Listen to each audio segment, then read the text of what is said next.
Hello, I'm retired Battalion Chief Larry Cockman from the Greensboro, North Carolina Fire Department History Book Committee. We're here today at the Greensboro Historical Museum. I'm standing in front of the General Green, the first steam pumper, or as they called it back then, a steamer.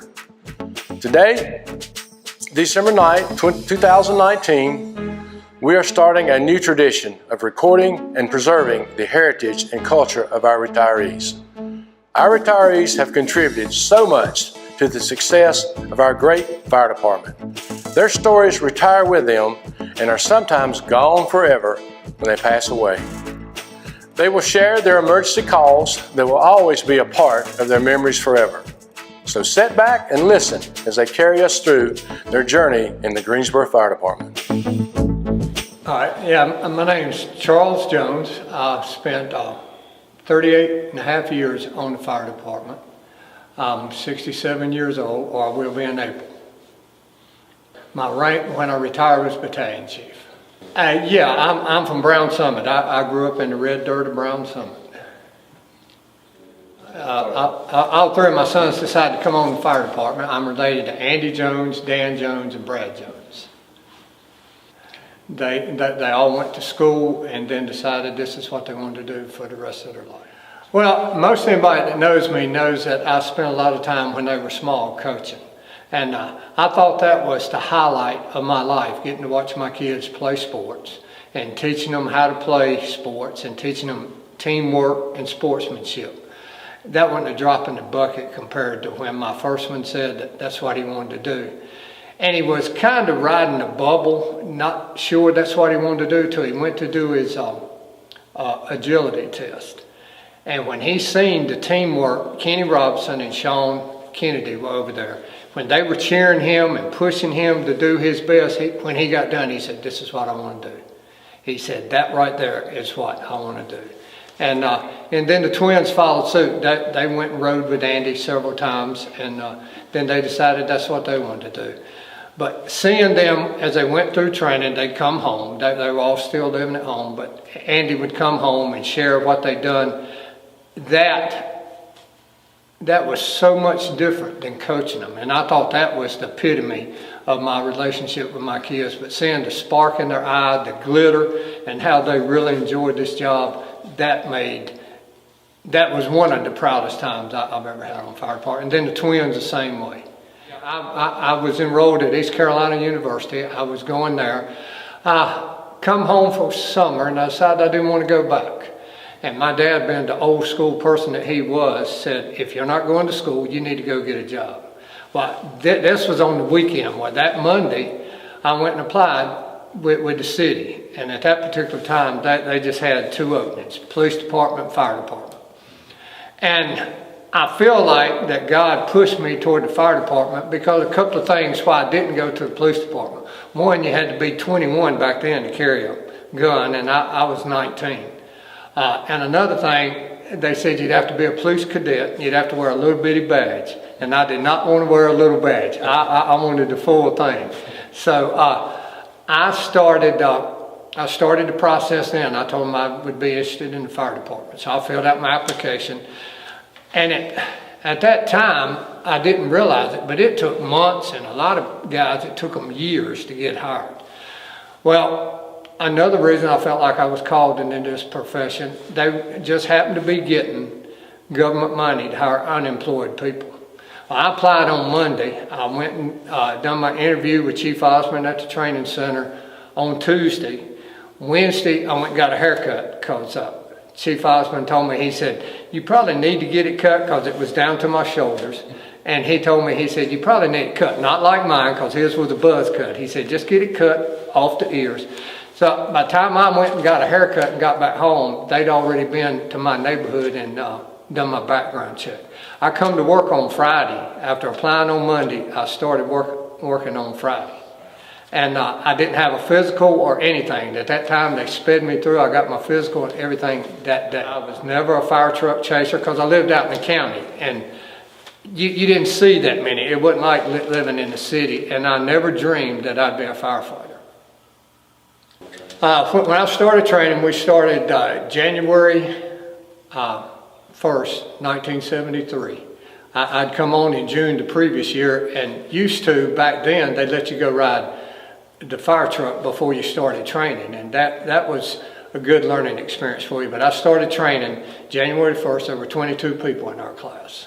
Well, you know, I looked at that question, and it said, can you name any of them? I can almost name all 22 of them, just because a lot of people in our class stayed their whole career. We had a few that didn't, but most of them stayed the full 30 years. Well, I seen a thing on Facebook the other day where somebody commented there were 7 chief officers in my training class. And to name them is really easy. You got Danny Shoemate, who retired as deputy chief, Warren Ritter, who retired as assistant chief, Kerry Hensley. You had Larry Coble. You had me. Let's see who else. Carl Eller. And then some other members of that class are Sam Angel, Larry Bailey. In our training class, the first couple of weeks is when we bonded with each other. We'd get together and study. There was a group of us, about 6 of us, that would get together just about every night and study and prepare for our test. And that made it easier for us. There was never really any struggling. I was 19 years old. I knew absolutely nothing about nothing. And everything that I was exposed to was new to me. And there were 4 people that stood out in my training class. And I want to name them, and it might surprise them if they watch this thing. One of them was Jerry Price. Jerry Price was probably one of the smartest people I've ever met. And I sit beside of him, and he probably didn't even realize how much and high esteem I held him, because I listened to what he said, because Jerry was older than some of the people in our class. And he'd done a lot. And you could tell that he'd done a lot and he'd seen a lot. So I listened to everything he said. I watched the way he performed and all that. And another one was Carl Eller. And a lot of people that don't know Carl very much think Carl's just a nice, easygoing guy. Carl's one of the most competitive people I've ever met in my life. And I've played basketball against him, and he is a competitive person, but above all, he's a good person. And another one was Kerry Hensley, one of the best people you'll ever meet in your life. Good Christian man, and treated everybody with the utmost respect. And the last one was Danny Shoemate. I've never met anybody that loved the Greensboro Fire Department as much as he did from day one. He had a heart for it, and he tried his best to be the best he could possibly be from day one. Probably the toughest thing I done was the first time they put me in the smokehouse with the blackout mask on. For a dumb old country boy from Brown Summit, that's like throwing me into the ocean or something. But they taught you the right way to do it. You go in the door, you find the wall. Well, Chief Kent followed me around for 2 hours. It took me 2 hours to get out. He said I'd get to a point, I'd go back to the middle of the room. He said I'd turn around like one of those toys that hit the wall and turn around and go back. He said that's what I'd done. And I struggled with that. And that's the only time I did, because I learned a valuable lesson. It wore my knees out. I had blisters all over my knees. And I learned that once you start, you stay on that wall and you go till you get out.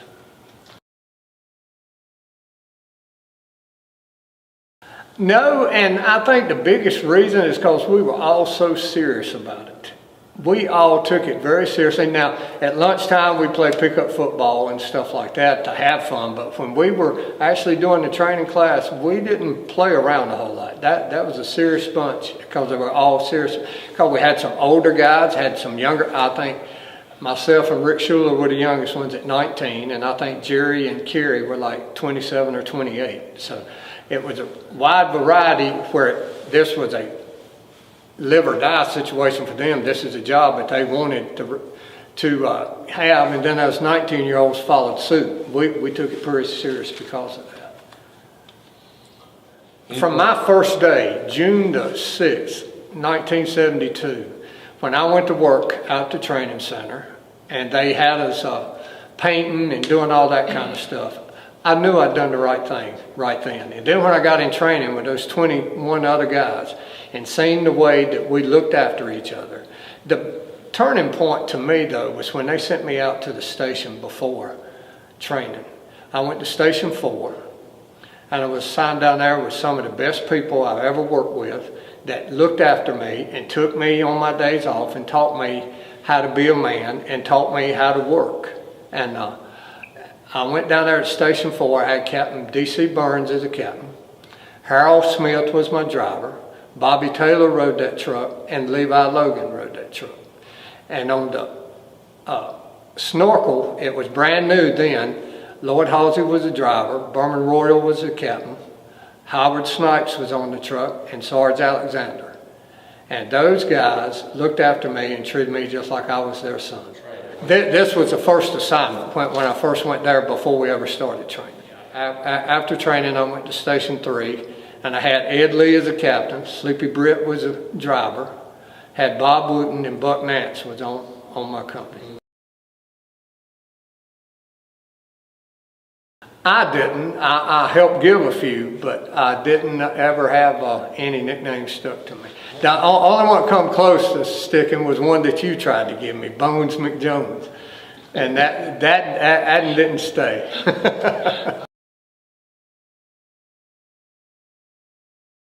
Mike Garrett, who was down at Station 11, when I worked with him a couple of times, I started calling him Pillsbury because of the little man on TV, and I'd push his stomach and I'd call him Pillsbury because he looked like the Pillsbury Doughman. And one that he probably doesn't forgive me to this day, Chris Bowman. I was working with him at Station 5. And by the way, one of the best rescue people I ever had the privilege of working with. But we were over at Fairview Pool, and we were going to take swimming tests. Well, he took his, he come in with his swimsuit on, and I looked down, and his toenails had polish on them. I said, Chris, you a freak. And freak stuck with him. Everybody at 5 started calling him freak. Throughout his career, people called him freak because I give him that name. Chuck was another one. Yeah. I used to make fun of him because his fingers were so short. I said, it looked like bear paw. Yeah. Chuck Whitworth. Okay, yeah. And so we called him Grizz. That Station 11, every one of us called him Grizz. We never called him Chuck, called him Grizz for Grizzly Adams.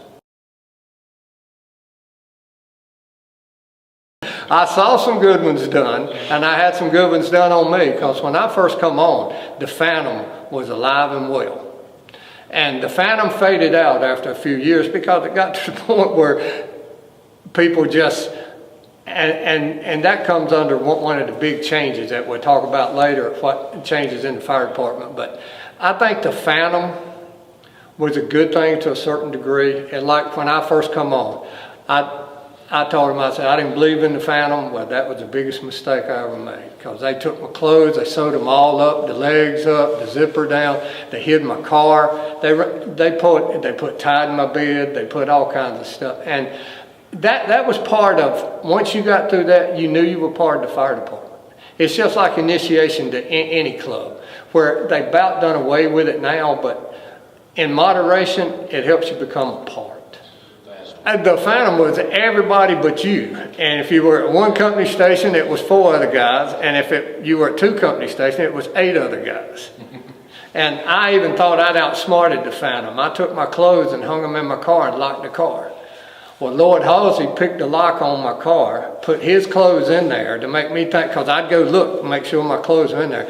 And when I went to get them out of the car, they were sewed up where I couldn't put them on. The union had started to be active. Fred Lawrence and Frank Jones were head of the union, and I did take part in it. I joined the union, and I went to a lot of meetings. I went to some things. I met with Public Safety Director one time, and I went with Frank and Fred Lawrence to that. So I was involved with it to a certain degree.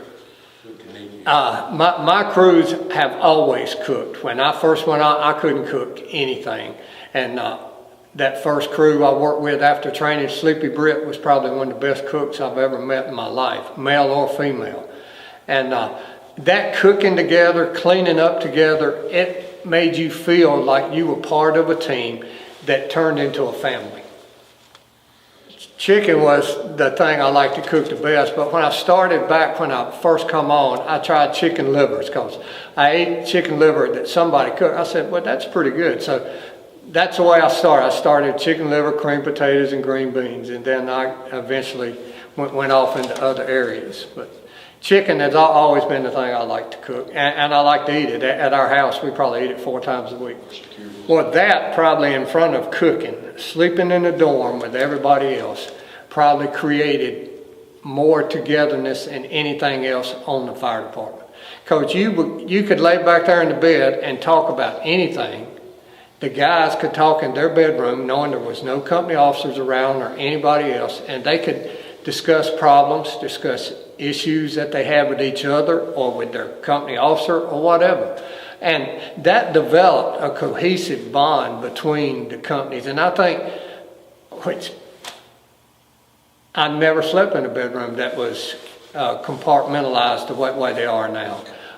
It was always open dorm for us, and then when you got promoted, you got your own room. But when I got promoted, I got sent back over to Station 8 where I got promoted from for a couple of weeks.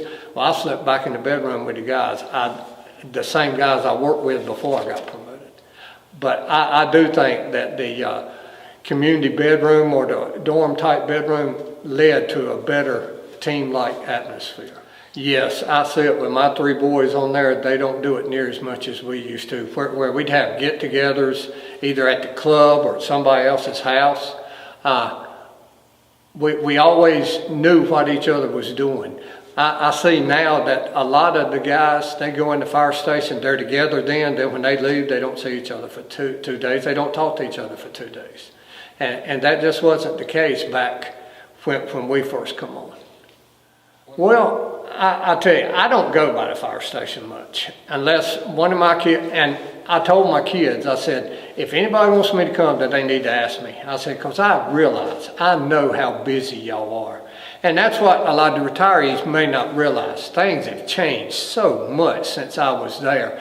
And it was busy when I was there. There'd be days that even the station that I was stationed at as battalion chief, I wouldn't see those guys till 5 o'clock. Because of them out in the street testing hydrants, teaching programs, pre-planned stuff. And it's not that they don't want to talk to you sometimes, they just don't have time. And I know my boys will say so-and-so come by and said we had to, we tried not to be rude, but we had appointments that we had to go to. So it's important that they take the time to talk to the guys, but the retirees need to understand it's a different fire department than it was. Like when we first come on, we'd get there, we'd clean the station. Well, we were just waiting on lunch then, but these guys are busy. Excuse me. The first fire I ever had, I was riding Engine 4, and it was F.D. Lewis and Sons over there off Banner Avenue. And this was my introduction to then Captain Butch Hager. And anybody that knows Butch knows that when he was on the fire scene, he yelled. He wanted to make sure, and it scared me to death. He started hollering at me to do something, and I didn't know what to do. I thought, if I do this, that might not be exactly what he wants, but it was a working fire, and that was my first fire on the fire department.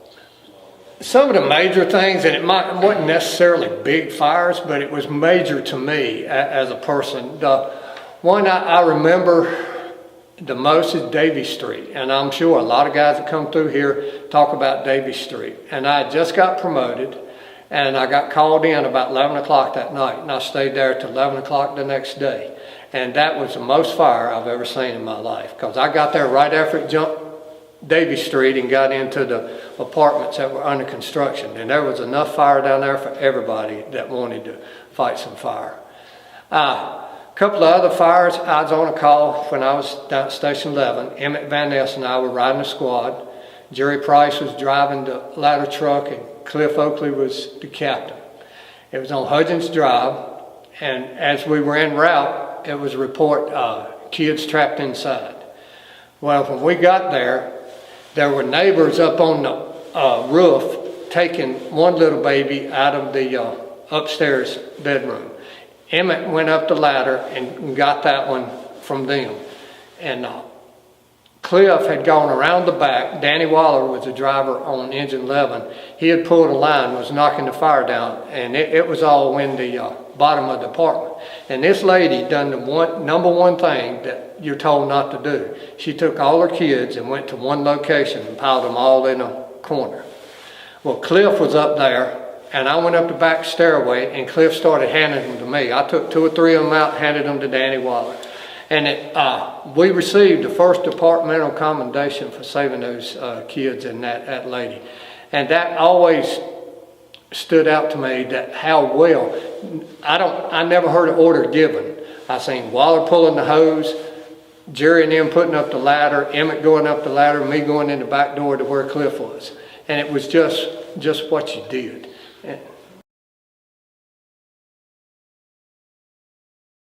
I was working for Wayne Weatherman that night. He was at Station 8. And I went to work for him so he could go to school. He was going to get his accounting degree, and he asked me to work for him. So I went in. There was a church fire on Spring Garden Street. It's the last call I ever got to ride with Tommy Morrison before he died. And we were standing at the corner fighting fire, and we heard over the radio that they were getting ready to put the ladder truck up. And so Tommy and I were standing there throwing water on the fire, and we heard a yell and looked up, and it looked like the whole sky was on fire. It looked like electricity was going everywhere. Tommy said, "Charlie, leave me here and you go there and see what you can do." So I went to the truck, and by the time I got around there, Mike was standing there. Mike and I were standing there, Terry Hahn, Danny Shoemate, and I think Harold Robbins. Terry was off duty too. They'd gone up the ladder to get Glenn off the ladder. It had swung we had been told that the power had been cut, but it hadn't been cut, and when it hit, it electrocuted Glenn. Well, when they passed him down to Mike and I, he was unconscious and not breathing. So Mike and I got him down on the ground and started CPR before EMS got there. And that is something I hope nobody else ever has to deal with. To send one of you guys that you've worked with, you've eaten meals with, and not knowing if you're going to be able to save him or not. Greensboro's been fortunate throughout the years. We haven't had very many people get killed. I think Jesse Gray and active on the line deal, and then Jackie in the training fire, and then Glenn was as close as anybody I'd ever seen. 9/11, on that particular day, I was on duty. I was sitting in my office, and Jim Robinson come in my office. He said, "Did you see that plane just fly into the towers?" So Chief Shoemate had come down to speak to me for a minute, and we walked into my bedroom, cut the TV on, and saw a plane fly into the building. We thought it was a rerun of the first one, and it was the second plane flying into and it makes your heart just hesitate for a minute to know that we were under attack, because you knew then that wasn't an accident, that was intentional for the second one. And we sent out information that day to lock down every fire station. So every fire station went into lockdown, no parking the vehicles outside. And it made me realize right then how serious this job was. Not that I didn't know it before, but it really pounded it home. How quick you can, and then seeing as it played out, to see how quick you can lose a big portion of your fire department. And it lasts for years, because you think about it, you're in the same spot at the battalion chief level as a general over fighting, sending troops in. When you send your friends into a building, you're hoping and praying that nothing goes wrong. And to be in those battalion chiefs' positions up there that made the decision to go in and do what they done and then have that many people killed, I don't see how they ever get over it. I had 3 people that I looked to. And one of them was your brother. When he worked with me and I worked with him and he was my captain, I learned right quick how to build relationships with people. You never seen anybody that had a harsh word to say about Raymond Cottman. And it wasn't because they were afraid. He was just that type person. He made everybody love him. I mean, from strangers, I've seen him. I used to work part-time with him some. And I've seen people just walk up to him and he introduced himself and they just act like they love him to death. That was Raymond. I loved him like he was my brother. I know I didn't feel the loss that you felt, but the day he died just crushed me. I had him that I always felt like if I ever make captain, I want to be like Raymond Cockman. I want to build those kind of relationships with people and have people feel about me the way they felt about him. And another one was Cliff Oakley, best firefighting captain I ever fought fire with. He could lead you into somewhere where you think, I might not get out of here, but you'd go right with him. And the biggest compliment I can give Cliff, my son, was hired back at 5 the day that Eastern Guilford burnt. They sent 5 down there. My wife was having a conniption when she found out that he was at that fire and watching it on TV. She said, you think he's all right? I said, yeah, he's with Cliff Oakley. Can't think of nobody else I'd rather have him with. And I told Cliff that, and I hope he looks at this and realizes what that meant to me and my wife. And the other guy was Danny Shoemate. Danny fought for people from captain all the way to the time he left. He fought for the betterment of the Greensboro Fire Department. And I know some people that come on when he was in operations and when he went to the other deputy chief position that they did not realize what he'd done for this department throughout his career. He's the best operations chief I ever worked for. Johnny decided to change him into the other one and put David Spears, who was also good. But Danny Shoemate fought for this department as hard as anybody I've ever seen in my career.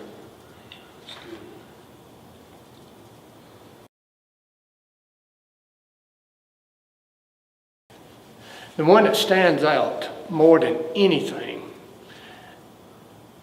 and I'll say this because I want to talk about Jackie dying too, but when Chip Seaver died, I went to his funeral. And it was sad enough, because Chip used to work for me, it was sad enough to lose him. But to hear his little boy walking out of that church, all of us were lined up as the family come to, and he was crying, I want my dad. I want my dad. That was the most heartbreaking moment I've ever felt on the fire department. And then when we lost Jackie, Jackie was another one of those that just drew people to him. You loved him from the time you met him. He was always just full of himself, full of energy. And that was a tough time. And another heartbreaking moment for me come after I retired. And it involves my 3 boys being on the call on South Elm Street that Sterling Southers got hurt. And operations set it up to where my sons would never, they were all spread out throughout the city. One was at Station 8, one was at Station 11, one was at Station 7. They weren't supposed to answer calls together. But on that particular day, they other companies were out. So it fell that Engine 7 answered that call first in, and Truck 11. And Engine 8 come on second alarm. So all 3 of my boys were on that fire that day. My wife and I were going to the movies. And we seen the smoke and fire, and I said, and I was looking at the fires, we was going to the movie, and I said, they've hit it pretty good, because it's just looks like white smoke coming off of it now. So we went into theater, paid for our ticket, sit down, was watching, where she kept her phone on to watch the little blurs where they said people had gotten hurt. And I thought, well, that's strange, because it looked like it was up, but the news was about 20 minutes behind what was actually happening on the fire scene. So we sit there, and she was wearing me out. We need to go check on the boys. I said, Gail, I'm not going down there to the fire scene. She said, then you call somebody. So she said, we need to go. So I thought, I'm fighting a losing battle. So when we got out in the parking lot, I called Bryant Staples' cell phone, because I knew that he'd be down there. And and Brent Gerald answered the phone. I said, Brent, I know y'all busy. The only thing I want to ask you, I told him who I was. I said, are my 3 boys okay? He said, they're fine. He said, the worst of it's over now. They're fine. So I got Gail off my back then. And so then we went home. And about supper time, the boys called me. All 3 of them called me. And I thank Eric Johannesson for arranging this, because I know he did. They sent all 3 of those boys home because Andy was on Engine 7. He was on the RIC team that went in to rescue Sterling. Brad was on Ladder 11. He was actually on the roof right before it collapsed. Dan was coming on Engine 8, second alarm, and he thought that was Brad giving the Mayday. And he thought his brother had fallen through and was down there. Andy went in there searching for Sterling, thinking his brother was in there. And that's something nobody should have to deal with. And so when they come home that night, they come in the house. And what broke my heart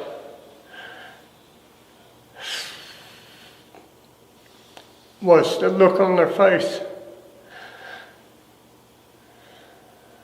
They had hurt, they had fear, and they had doubt. And the first thing I done was hug them and then started talking to them. The fear wasn't of firefighting. Their fear was that they hadn't done enough to save Sterling. And the doubt was if they'd done everything within their power to have a good outcome. Because Andy had Shane Boswell and Matt Clapp, who he worked in the station with, get carried out on stretchers. He told me, he said it looked like Sterling was dead. He said it didn't look like there was no hope for him. And the communications of getting back to him while they were on scene wasn't quick enough because they took him to Winston. So they left there not knowing what they'd done for that man. And to be that young in your career and have something like that happen, we all have seen death, but we haven't seen somebody we were right there with not knowing if we had done enough to send those people home. And they seriously doubted if they were in the right profession. They said, this ain't what we signed up for. All 3 of them told me the same thing. This isn't what we didn't sign up to watch our friends die.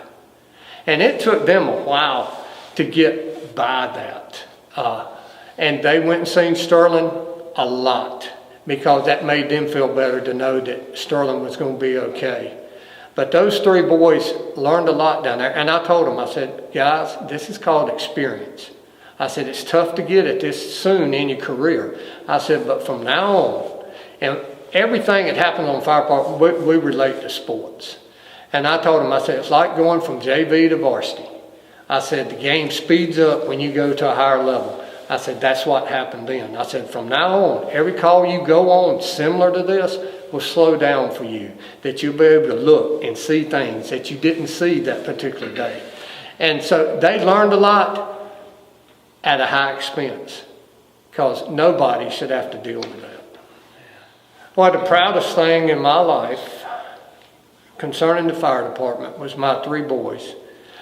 I was proud to make captain because a dumb old country boy from Brown Summit to come in here and work hard and try to do a good job and be rewarded by making captain. I was proud of that. And then I had to wait a pretty long time to make battalion chief. I was on 10 battalion chiefs list and I finally made it. And I was very proud of that. But all of that pales in comparison to having my 3 boys decide to do this. And seeing how they've worked hard. They've kept their head down, they've worked hard, they do what they're supposed to do, and all 3 of them have made company officer. And that's probably the proudest thing I can say about my fire department career. In a heartbeat, I'd do it all over again. I would start over if I could get through it now. I'd go back and fight fire now. But I would go on the fire department all over again. Met some of the best people that ever lived while I've been on the fire department. Got relationships that I never would have gained if I hadn't been on the fire department. Got friends that you may not see them for years, but they're always there if you need them. And I don't know very many professions that people hold friendships that dearly. Wouldn't do a whole lot different, like Clarence Hilliard said a while ago. I'd probably get more education. But I made sure that made me determined that my kids would get their education before they come here. And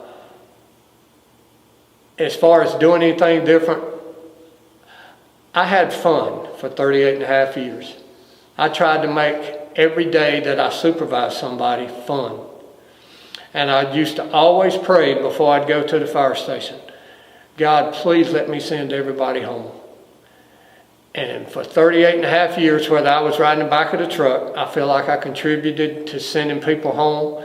When I made captain, I never had to call anybody and say, so-and-so got hurt. God protected them, and He gave me the common sense to depend on them. I always wanted to be the dumbest one on the truck. And I managed that because I had smart people work for me. I had, if you could name a who's who in the fire department, most of those guys worked for me and with me. I enjoyed it. They helped me make good decisions. I always took their input. And I just had a fantastic career. I wouldn't change anything. The role as a firefighter, it's changed a lot, because when I first come on, you answer fire calls. You go put fires out. You go help somebody if they fell down maybe, but we didn't ride med calls. Riding med calls changed the whole dynamics of the Greensboro Fire Department. Now, firemen are called to do everything. That's what people will tell you that a retired fireman said, we've been called on everything you can think of, from clogged toilets to leaking pipes to heart attacks to suicides. Yes, the role of a firefighter has changed. I think they face more pressure today than they've ever faced in their life. I think that there's more programs out there to help them deal with this type stuff, where we'd have to go back to the fire station and just talk to each other. There's programs and people out there that can help these guys deal with the high pressure that goes with being a firefighter today. In my eyes, to be a successful firefighter, it don't take a whole lot. It takes a lot of common sense, a lot of compassion, and a love for other people. The people that you work with and the people you serve. You've got to love doing this job to be good at it. And I think that it takes being willing to open up and build relationships with people. And that's what I've tried to teach my kids as they come on the fire department. I said, as you go up, always look after your people. Because the people are a fire truck you can replace tomorrow. A piece of equipment you can replace tomorrow. But you can't replace people.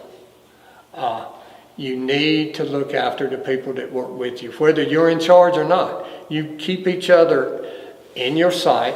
When you ride in the back, you got everybody else's back. You look after them. You do not let them get in situations that's going to get them hurt or killed. That's an easy question. The person that made the biggest difference in my life is my wife. We celebrated 40 years together, February the 9th of this year. 42 years ago, she come into my life, and it's never been the same. We were partners. We were teammates. And she was a single mother for every third day. And we raised our kids. I think we done okay. She's a big part of that. She had the discipline. She called me one night at the fire station. She said, Charlie, she said, these boys are driving me crazy. I don't know what I'm going to do. I said, Gail, I'm 13 miles away from our house. I said, there's nothing I can do. Next thing I heard was a dial tone.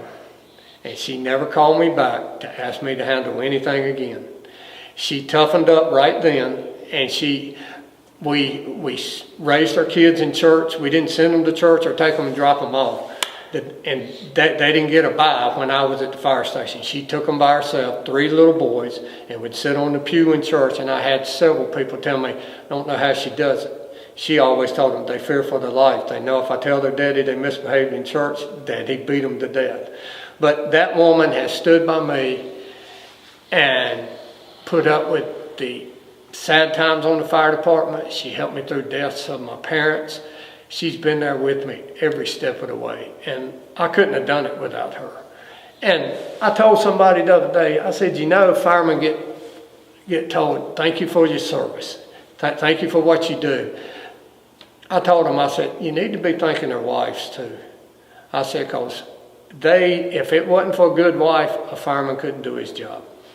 I said, and I always thank my wife for being there with me. Through studying for the captain's exam, studying to make chief, she was always there with me. When I didn't get it, she knew, oh, this is going to be terrible. And she'd give me a few days to come out of the funk I was in. She just knew what to do.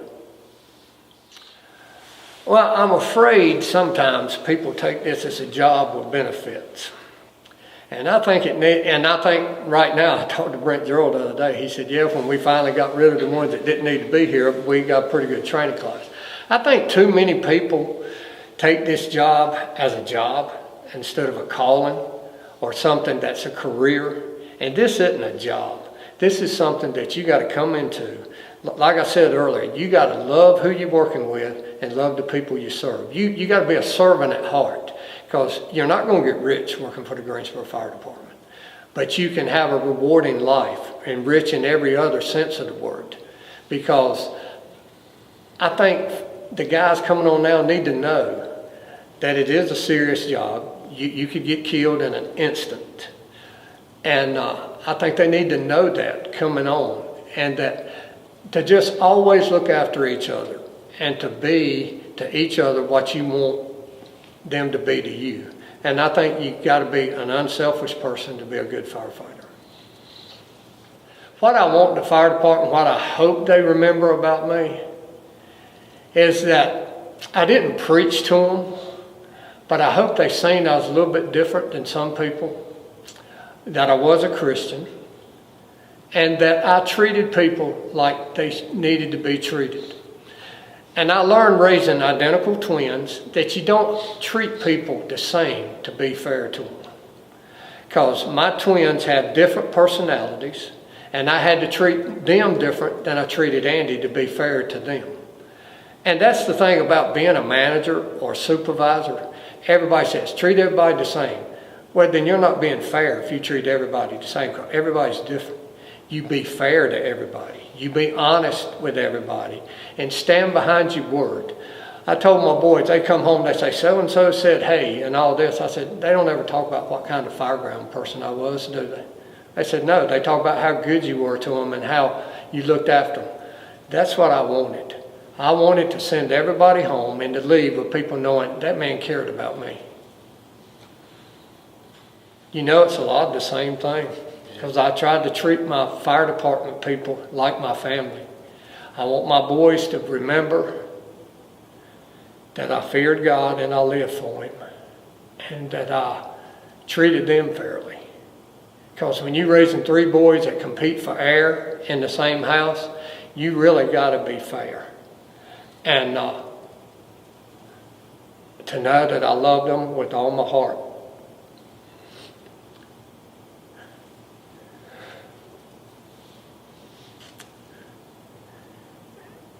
And that I am proud to be their dad. And that's about all I can say about that. Well, there's a reason that I don't go to the fire stations very much, because I know that in the past that they don't have time for the retirees. And that's the biggest reason I don't go, because I don't want to intrude on their time. But this thing that you're doing has rejuvenated the retirees themselves. And a lot of them feel like I do, that they don't want to go to the fire stations because they don't want to bother anybody. But seeing this and seeing the increase in attendance at retirees, the club, I see the stuff that you post on Facebook, and I say, you know, that's neat to see that many of them there, that they can all still hang out with each other. Used to, I know for a fact there wasn't but probably 15, sometimes 10 come to the Firemen's Club. Now, I think Gary Evans told me the other night you had over 50 here. And I think it's important for them to feel like they're not forgotten, because that's the worst thing in the world to feel, like you give your life to something and they just forgot you. And I think that's the way a lot of the retirees feel. I haven't been retired as long as some of them. I haven't been retired as long as you have. And so I know that the longer you wait, the less of a part you feel. This has changed that. I think the notoriety of knowing that I had a battalion chief tell me the other day, he said, you know those little clips that were shown, said, there were people in my station didn't know any of those guys. I said, that's a shame, because those were some of the best guys I ever met in my life. And just the way they would teach you. And I don't know that that goes on as much because they are so, Lloyd Halsey took me and helped me, taught me how to do landscaping work. Bobby Taylor and Harold Smith did. You and Carl let me work with you mowing, doing stuff like that. I don't know that there's a whole lot of that type teaching lifestyle to the fire department anymore. Those guys were good at it. They treated you like their sons. And that's making them feel more important now. We hope you enjoyed watching these documentaries. It was our goal to share and preserve the memories of our retired Greensboro firefighters. It is our desire that these documentaries will inspire future generations to continue the brotherhood, sisterhood, and camaraderie while always striving for excellence in their careers. While fire apparatus, equipment, and technology have improved, several things will always remain the same. The courage and bravery it takes to mitigate natural and man-made disasters will always be a part of the job. Although our retirees are no longer a physical part of the GFD world, a giant piece of each retiree's memories have been shared with you today. These memories will be in their hearts and minds forever.